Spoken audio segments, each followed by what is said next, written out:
ওই কঠিন কিয়ামতের দিন আমি খাদিজার যাত্রা শুরু হলো মৃত্যুর মধ্য দিয়ে।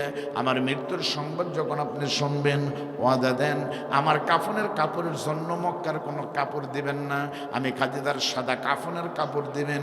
আপনার ওই সাদা জুব্বা দিয়ে, যেই জুব্বা গায়ে দিয়ে আপনি হেরা গুহায় কোরআন পাইছিলেন, কোরআন নাজিল হয়েছিল, ওই জুব্বা দিয়ে আপনার কাফনের কাপড়, আমার কাফনের কাপড় দেওয়া লাগবে।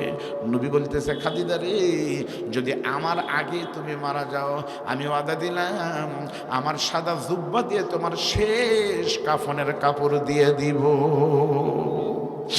আমার দ্বিতীয় নম্বর চোখ নবী, মক্কায় যখন কবর খোঁড়া হবে জান্নাতুল মুআল্লাতে, ওই জান্নাতুল মুআল্লার কবর যখন রেডি হবে, বিবাহ হয়ে বিধবা হয়েছে, আমার বয়স হলো 40, আর আমার স্বামী মোহাম্মদের এখনো বিবাহ হয়নি।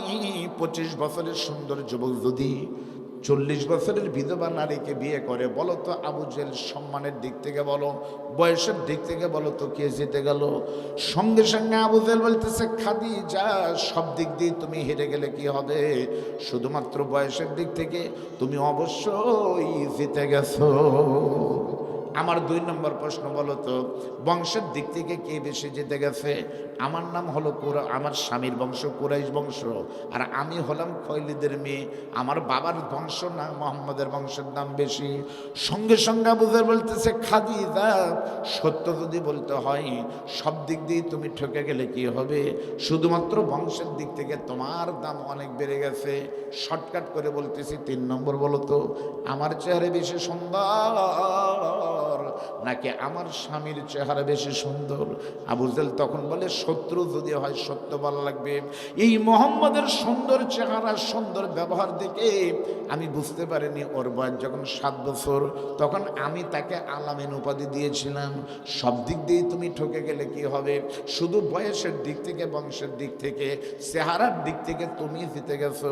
আবু জেহেলের কথায় মা খাদিজা জবাব দিয়ে বলে, মক্কার নেতারা রে, সব দিক দিয়ে যদি আমি জিতে যাই, কোন দিক থেকে তোমরা অপপ্রচার করতেছো, ঠকে গেছি। নবী আমার এগুলো শুনে চোখের পানি ফেলাচ্ছে, কারণ নবী আমার এতিম।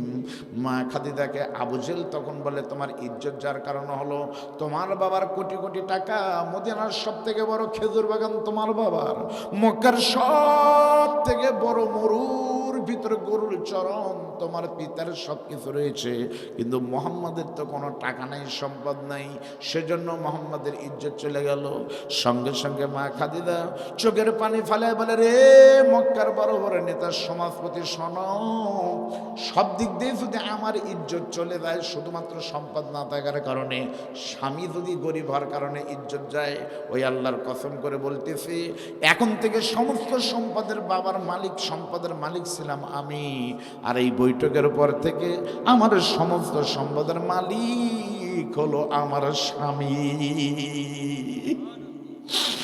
সঙ্গে সঙ্গে আল্লাহ নবী হাউমাউ করে কেঁদে উঠেছে।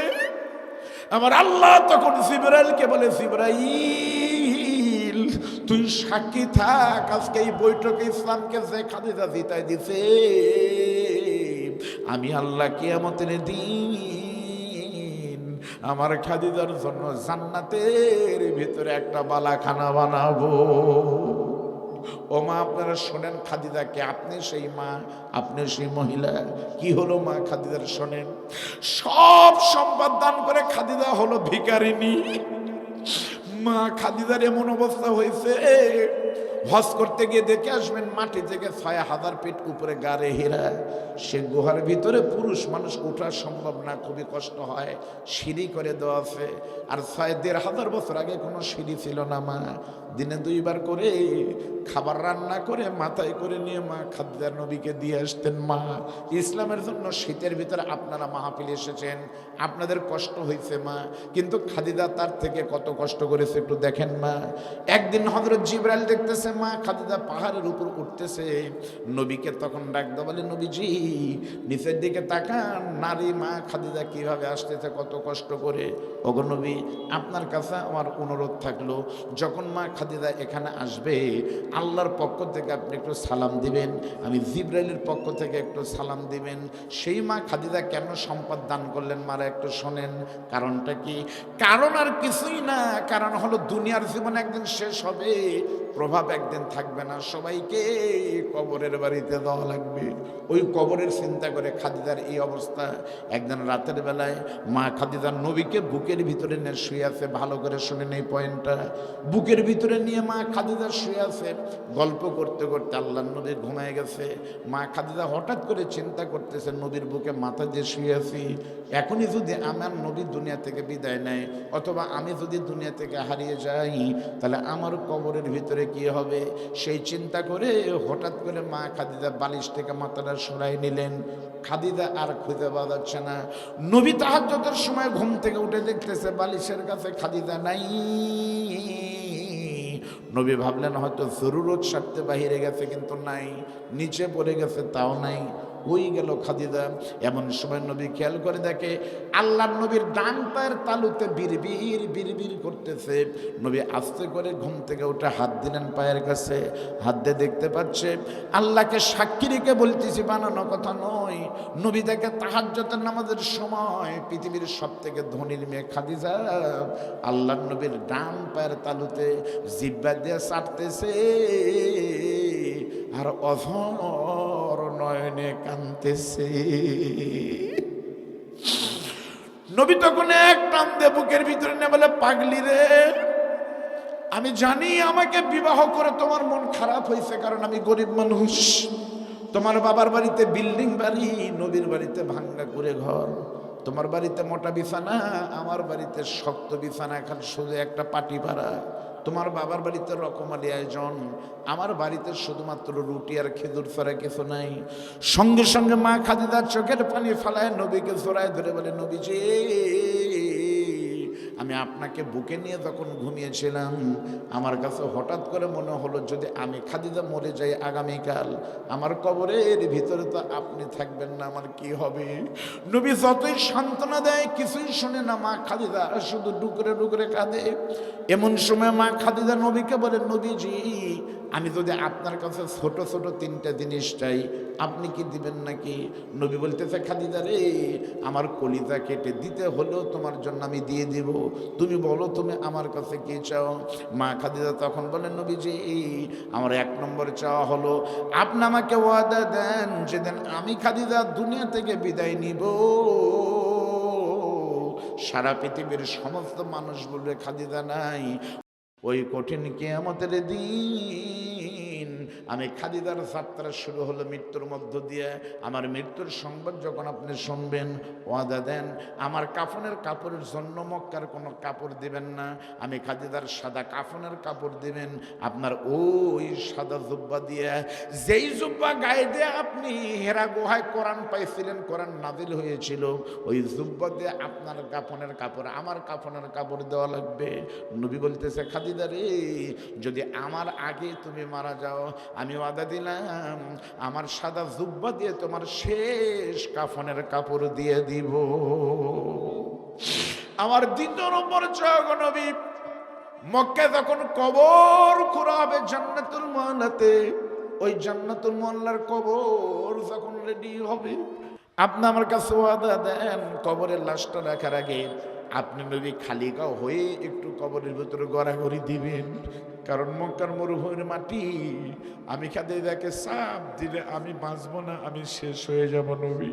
নবী কপালে চুমু দিয়ে বলতেছে, পাগলি, আমার তোমার কবরে রাখার আগে আমি কিছুক্ষণ শুয়ে থাকবো, তারপরে তোমাকে নামাবো ইনশাল্লাহ। 3 নম্বর চাহিদা, নবী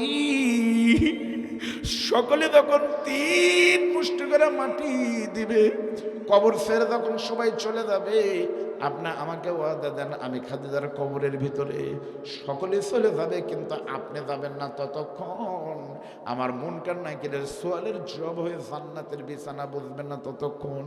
নবী বলতেছে তাই করব। মারা সময় কম, আমাদের নামাজ পড়া লাগবে, সংক্ষিপ্ত করে বলতেছি। যেদিন নবীর বিবি ইন্তেকাল করেছে রে, ওই দিন আমার নবী এতই কষ্ট পেয়েছিল, নবীকে সাহাবীরা বুঝায়, নবী শুধু বলে আমার খাদিজা নাই। নবী ঘরের ভিতর থেকে বালিশ এনে বলে খাদিজা রে, গত রাত পর্যন্ত একই বালিশে মাথা দিয়ে ঘুমিয়েছি, এখন আমাকে কে সেই বালিশে মাথা দিয়ে ঘুমাবে? নবী আমার শরীর দেখা বলে সাহাবীরা রে, তায়েফের ময়দানে গিয়ে অন্যায়ভাবে আমাকে যারা মেরেছিল, মাঝে মাঝে সেই বেতার যন্ত্রণায় আমি নবী ছটফট করি। আমার খাদিজা সারা রাত আমাকে তেল মালিশ করে করে ব্যথার জায়গায় দিয়ে দেয়। আজ থেকে আমার ব্যথা কে তেল মালিশ করে দিবে, আদর করবে? কিছুক্ষণ পর নবী বলে আমার মারা কই?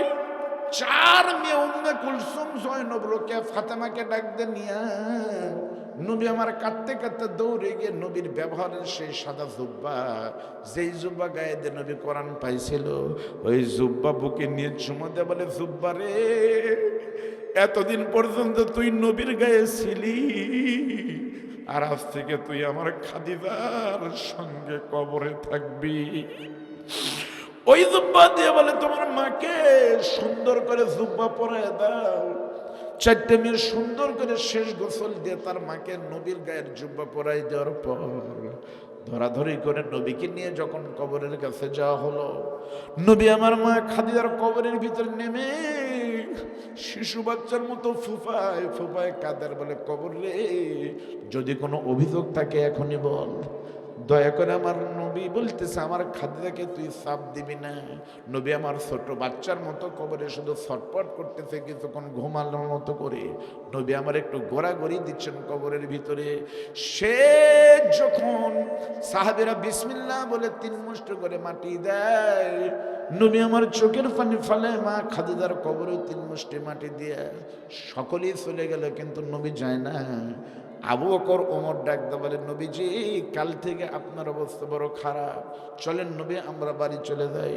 নবী বলতেছে দয়া করে তোমরা এখান থেকে চলে যাও, আমাকে একটু দেরি করতে দাও, আমি এখনো আমার কাজ শেষ হয়নি। খাদিজাকে কথা দিয়েছিলাম আমি মুনকার নাকির আসা পর্যন্ত থাকবো। মহান রব কেন এতক্ষণ মুনকার নাকির পাঠায় না? ও মা, আপনাদের দোয়া নিজের চোখে আমি মা খাদিজার কবর দেখে এসেছি। মা, আমি দোয়া করে আপনারা যেন দেখে আসতে পারেন মা খাদিজার কবর। মক্কাতে জান্নাতুল মুআল্লায় ঘুমিয়ে আছে আমাদের মা। নবী আমার অনেকক্ষণ থাকার পরে মুনকার নাকির যখন আসে না, 2টা হাত আকাশের দিকে কান্দার বলে নবীজি বলতেছে মালিক, এতক্ষণ কেন মুনকার নাকির আসে না, কারণ কি? আমার আল্লাহ তখন ডাকতে বলে হাবিবুল্লাহ, খাদিজা শুধু আপনার নয় এটা মনে করবেন না, খাদিজা কিন্তু আমারও। ওই খাদিজা ইসলামের জন্য সম্পদ দান করার কারণে, আপনি নবীকে ভালোবেসে বিয়ে করে প্রথম মুসলমান হওয়ার কারণে খাদিজার পক্ষ থেকে মুনকার নাকিরের সোয়ালের জবাব কেউ দিয়ে দেয়নি। কোনো দিন মুনকার নাকির যাবে না নবী। মা খাদিজা ইসলামের জন্য এত দান সৎকা করার কারণে খাদিজার কবরে মুনকার নাকিরের সোয়ালের জবাব খাদিজার পক্ষ থেকে আমি আল্লাহ তাআলা নিজে জবাব দিয়েছি।